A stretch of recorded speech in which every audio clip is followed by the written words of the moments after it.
Hey guys, and welcome to the Working Money Channel. Bitcoin right now trading at $39,000. We've seen ups and downs for the last couple of months now. Trading sideways, it's kind of getting a little annoying, I think I'd say. And I'm sure a lot of you guys think the same. Again, trading sideways, not a lot of volume here, guys. Yesterday, we did see a bit of an uptick. Bitcoin did hit up against that support resistance level, $42,000. But now today, it is back down, so not too much to talk about with regards to Bitcoin price.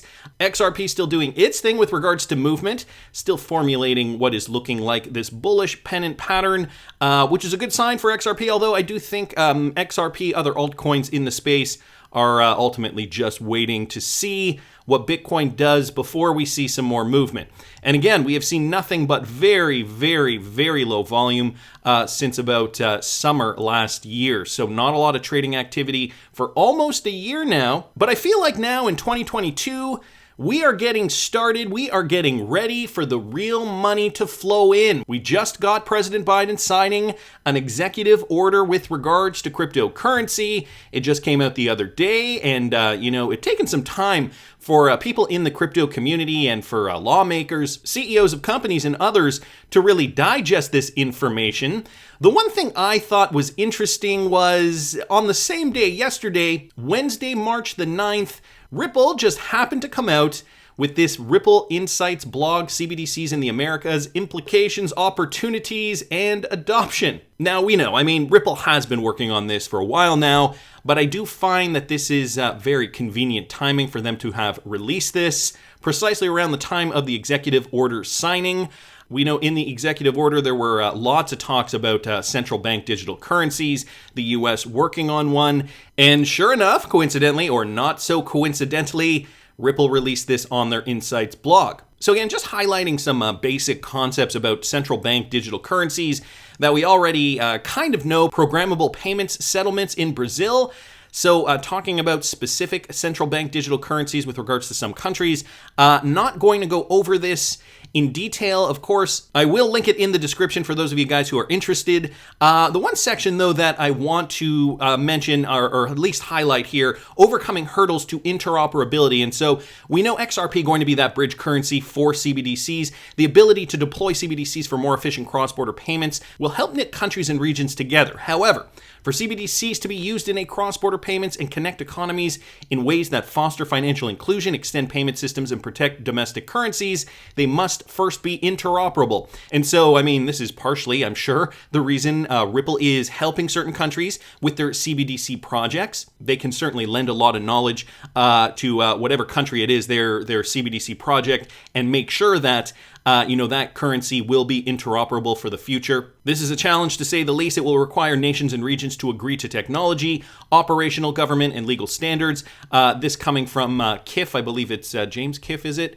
What was his name? No, it's John Kiff here, former senior financial sector expert at the International Monetary Fund. And so he was just chiming in on this. Kiff says that's why the 6 CBDCs that have launched into pilot so far are focused only on domestic use cases and have bookmarked cross-border as future opportunity.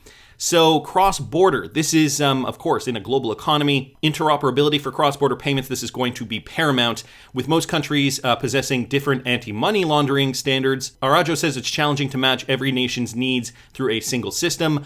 This vision is for a utopian system with global seamless transactions. It's possible, but there's a lot to overcome first, with AML being one of the most difficult points to this.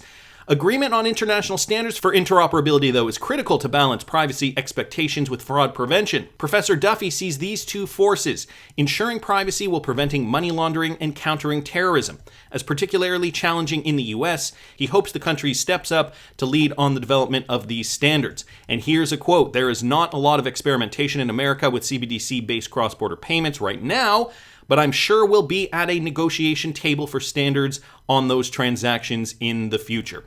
Interesting timing, again, talking about interoperability. Of course, in this report regarding CBDCs, we got the Biden executive order. And how do we feel about this? Now that we've had time to think about it, Well, it did not want to stifle cryptocurrency innovation. So there were a lot of positive thoughts with regards to the EO. One of the things that I noticed as well, and this was brought to us by Michael at Val5 Links, institutions aren't holding back with regards to their investment using crypto assets as a tool to invest. So the fact of the matter is, in 2021, we saw these numbers explode. So this article just asks, are hedge funds ready to go all in on cryptocurrencies? Probably not, but some of them are definitely dipping their toes in. The thing is, those toes are enormous. In the article, mainstream hedge funds pour billions of dollars into crypto. The Wall Street Journal does a deep dive into the phenomenon, and we get a closer look into who's doing what and who isn't there yet. According to Coinbase's numbers, institutional investors as a whole traded $1.14 trillion of cryptocurrency in the year 2021. This is up from $120 billion the year before, and more than twice the $535 billion for individual retail investors. Those numbers blast past predictions made just 9 months ago, which, of course, NewsBTC covered. As per Intertrust, the results of the survey indicate that hedge funds plan to increase their crypto assets in the next 5 years. This is nothing new. We knew that, because we are going to see more regulatory clarity in the future, these guys would be interested in investing. But these numbers here for 2021 last year, this is surprising considering we had little clarity. We had little clarity, retail investors. I don't know if I'd say the same about the institutional guys. So an average figure based on the responses show that by 2026, funds aim to keep $313 billion in digital assets, which is around 7.2% of their total assets. Why are they investing so much? So this article continues on, gives some interesting insight, and I will link this in the description, guys. I just wanted to highlight that main point there. We just got this EO, and yet institutions already breaking their previous year record when it comes to their investment portfolios with cryptocurrencies. And then there was also this, Michael at Val5 Links posting this, wait a minute, does this mean crypto is money? So this kind of goes to the XRP as a security argument. Colorado Governor Polis sees only upside in being first to accept crypto for tax payments. So in Colorado, it looks like Governor Polis wants to pass a digital token act. Here it is, according to the report, the state of Colorado will become the first state to accept cryptocurrencies for tax payments as Governor Polis signed the digital token act. There are plans to potentially expand the new payment method into other areas, including license fees. After the acceptance, the crypto would be converted into dollars before being deposited into state accounts. And from what I understand, they are using this similar to how they use credit cards. You pay with the card, it gets transferred over to digital dollars or regular fiat or however they want to convert it to. And so it's going to be instantaneous. The crypto goes to dollars, you pay your taxes with the dollars. Here's a quote from Polis: "We are getting a payment provider to accept crypto equivalent and deposit the dollars into the state's treasury for that amount. It is kind of like credit card payments with the bonus that there are no returned payments." Polis has long been a supporter of the industry, and it is clear that he understands the branding element at play here. This doesn't just allow residents to pay their bills in cryptocurrency, it shows residents and an industry as a whole that the state understands how blockchain technology works and that they want to be at the forefront. It tells crypto entrepreneurs, many of whom are still deciding where they want to put their physical footprint, that Colorado is open for business and that they are welcome. So that's also interesting news. I wanted to thank Michael for posting that. Meanwhile, crypto is here to stay. That was the headline on many news articles over the last day. Top executives bullish on President Biden's order. So we're seeing an overall sentiment of bullishness, but I think that's a very, very generalized way to look at it. I'm going to talk a little bit about that. Let me get into this. High-ranking members of several crypto organizations responded optimistically to U.S. President Joe Biden's executive order on the industry. This mirrored a broadly positive reaction in the crypto community as the order quelled concerns over a regulatory crackdown. So I think that was the main point, one of the first points that a lot of these CEOs didn't want to face if it were the case. Fostering adoption, fostering innovation. This is where we wanted to see the U.S. go when it came to cryptocurrencies. And so I guess, by and large, this is kind of where we are. Signed on Wednesday, the order laid the groundwork for comprehensive crypto regulation in the U.S. and said government agencies will collaborate on developing the space. The order will also see the government begin work on a digital dollar. So again, back to the CBDC Insights blog that was conveniently posted on the same day that the executive order was released. They did focus on CBDCs. Executives laud plans for crypto development. Sam Bankman-Fried, CEO of FTX, the third largest exchange in the world, said the executive order was constructive with regards to protecting consumers and developing the technology. Ripple CEO Brad Garlinghouse said he was pleasantly surprised. And let me just read you Brad Garlinghouse's tweet. First and foremost, this is an affirmation that the crypto industry is here to stay. Thoughtful policy involves timely input from players, and there's a lot across the federal government. I don't want to mistake activity for progress, but this does feel like it could be a turning point. Brad Garlinghouse continues by saying the White House finally says that we and the industry have been saying finally says what we in the industry have been saying for years. If the U.S. wants to maintain its status as a responsible tech leader, it needs to provide a clear regulatory framework for an industry that's exploding in growth. 40 million Americans and counting. So Brad Garlinghouse, by and large, very, very optimistic, at least on the surface, generally about this. And I mean, he should be. The executives should be, because it does allow them a way to feel like there is a future for what they've been working on for the industry that they have dedicated time and effort and resources to. Some execs said that American leadership in this sector is necessary. Crypto-oriented venture capitalist Catherine Hahn said the order was a step in the right direction for American leadership in Web3 development. And down here, U.S. senators also weigh in. Members of the Blockchain Caucus, a group of senators dedicated to passing legislation on blockchain technology, were optimistic over the order, but Representative Tom Emmer noted that the order did not mention decentralization even once. So this was the big point that I noticed as well. We're going to talk about that in a second. Again, just wanted to kind of go over this first. Susan Friedman, also from Ripple, pretty excited about this. Excited to see the Biden administration's long-awaited EO emphasizing their interagency coordination and work on crypto.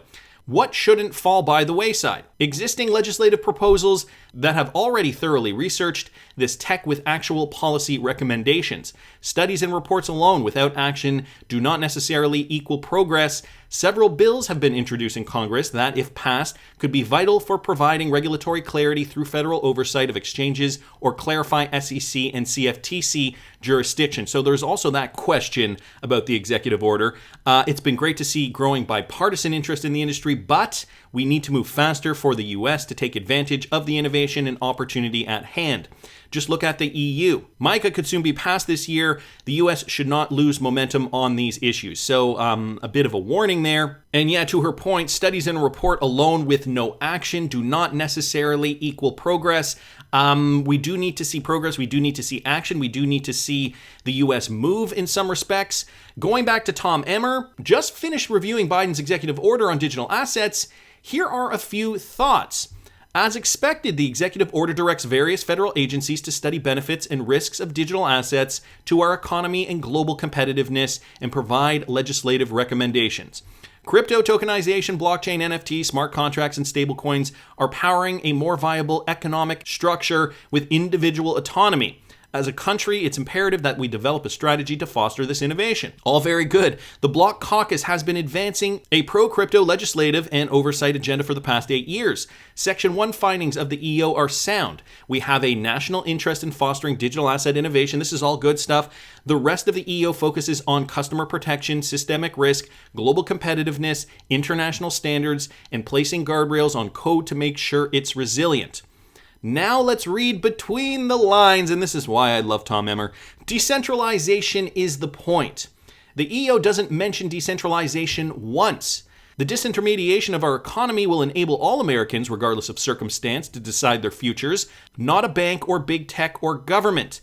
Given the Amin's regulatory posture towards the crypto community, we have no reason to assume that the directives in the EO will yield results that appropriately acknowledge the importance of leading with digital asset policies that prioritize open, permissionless, and private technology. So what they are essentially stating here, it's kind of funny because, on the one hand, we got all these CEOs saying, yeah, look, it's great. We can work in a crypto-friendly environment. We can work on innovation. But Tom Emmer's really hitting it home with the points that will affect the people of America. No talk of decentralization, no talk of privacy, permissionless blockchains, so on and so forth. But then there was also issue with regards to the CBDCs. The EO places the highest urgency on the agencies to study CBDCs. Any common sense analysis of a potential US CBDC that is not open, permissionless, and private would illuminate that the very idea is an entire non-starter and a disservice to Americans. Essentially, if your government can program your currency, they have control over your spending, and not only that, they have control over you. Most fortunately, the EO doesn't ask the SEC to weigh in. SEC Chair Gensler has spent the last year intimidating crypto innovators and entrepreneurs with his unproductive regulation by public statement and enforcement action. His input is non-critical. Overall, it's critical that we maintain tech and economic leadership on the global stage, and I look forward to continuing to work to find bipartisan solutions to keep our great crypto community right here in the US. Tag XRP chiming in. Tom Emmer, thank you so much for everything you've done to continue to do for this space. Thanks for letting us vent in your comments, and thank you for fighting for the health of the entire market. We seriously appreciate you. And I think for a lot of crypto purists, they are going to think the same thing. This is tantamount regulatory clarity to, and I mean, although they are hiding it with a veil of, oh, look, crypto adoption will be had because a lot of different players from fintechs can now work freely. We are missing the point here, guys, of the privacy. And so if government wants to program CBDCs, they will be able to do so with this policy. They're not prioritizing open, permissionless, private tech, and their focus on CBDCs, again, I'm going to point it out again, coincidentally coming out the same time Ripple did post this Insights blog. The silver lining, though, guys, and, you know, I always want to bring it back to this, of course, Brad Garlinghouse is very positive about this. At least publicly, he is being very positive about this because RippleNet, XRP, going to be central to a new financial system. And so Crypto Jeffrey here bringing this to our attention. The EO is basically saying that XRP will be the next reserve currency. And so he's highlighting some points here from the executive order. And I mean, he's calling it the next reserve currency. I mean, it might not be the next world reserve currency, but it certainly will play a fundamental role. Just listen to some of this. Efficient and low-cost transactions, particularly for cross-border funds, transfers, and payments. Exactly not only what XRP does, but what it was created to do specifically more efficiently than Bitcoin. CBDCs that are interoperable with CBDCs issued by other monetary authorities could facilitate faster and low-cost cross-border payments. Again, think about that in context with XRP. Help to protect the unique role that the dollar plays in global finance. Well, I mean, there needs to be that liquidity, right? Dollar dominance may still play a role in the emerging future. Ensure that the United States remains a leader in the international financial system. So using this technology, of course, it's going to play an important role in the new financial system. And, just pointing out some of this language here also demonstrates that there is going to be a need for this. And here, just wanted to bring this up from Coffee64 Crypto. Well, if this isn't subliminal messaging and foreshadowing the coming events, I don't know what is. This is a Fox News business report, just a screen grab from the television, with the XRP or Ripple coin here on the screen.